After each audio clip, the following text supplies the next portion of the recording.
Saguli, Gawasanahawi Youngats. My gifted English name is Amanda Lillian Kennedy, and I'm from Oneida First Nations of the Thames, Haudenosaunee. I'm honored to be here today to do a grounding, but also to acknowledge what this day is. So I'd like everyone to lower their head in humility and respect as we give thanks, love, and appreciation to Mother Earth and all of creation. Together we gather our minds as one and give love and appreciation to Mother Earth and all that she gives us on a daily basis. Together as one, we gather our minds and give love and appreciation to Brother, Sun, and Grandmother Moon. Together as one, we gather our minds and give love and respect and appreciation to the flowers and to the trees and to the grass. Together as one, we gather our minds and give love and appreciation to the leaves that are falling and reminding us that it's time to let things go. Together as one, we gather our minds and give love and appreciation and respect to the water, for water is life, and we acknowledge the Thames River that connects to Oneida First Nation, the Haudenosaunee people, the Chippewa First Nation, the Anishinaabe people, and Munsee Delaware First Nation, the Lenape people. Together as one, we gather our minds and give love, respect, and appreciation to all my ancestors who fought hard for us to be here today. And together as one, we gather our minds and give love, respect, and appreciation to all the children who attended Indian residential schools. So Yonko for joining me on this walk as we take a walk through nature and ground ourselves. Because September 30th, yes, it's Orange Shirt Day, and it talks about every child that matters.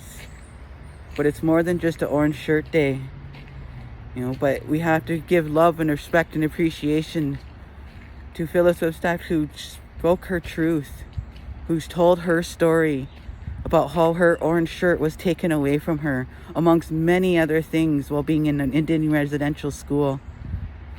And because she shared that truth with us and that story with us, today many people across Turtle Island will wear an orange shirt in honor of all the children who attended Indian residential schools, to all of those who passed away in Indian residential schools, and to honor all of those who survived.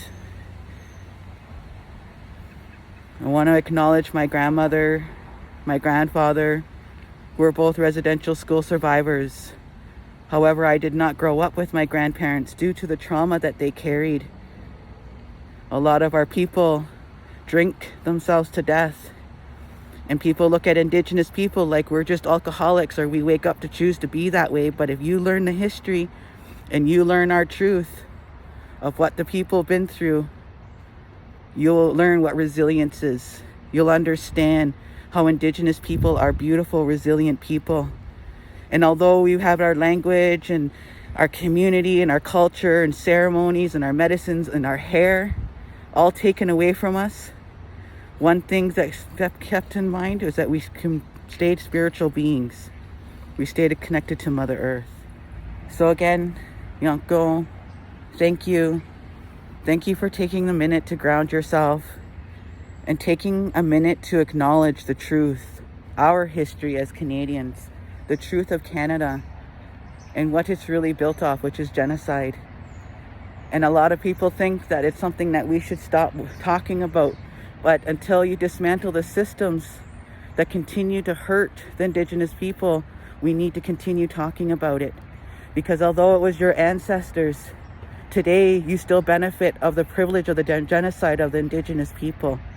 If you're sitting in an institution, if you attended a university or a college, if you live in a house, if you have a car, if you have a cell phone, those are all privileges. If you have water to drink, if you can walk to the store without being attacked, that is privilege. And that is a privilege that you carry off the genocide of the Indigenous people. So not only should you acknowledge us on September 30th and acknowledge all of our people that had to attend Indian residential schools, you should take this moment to acknowledge all the Indigenous people and their truth and their stories and what we have been through. It's time to wake up.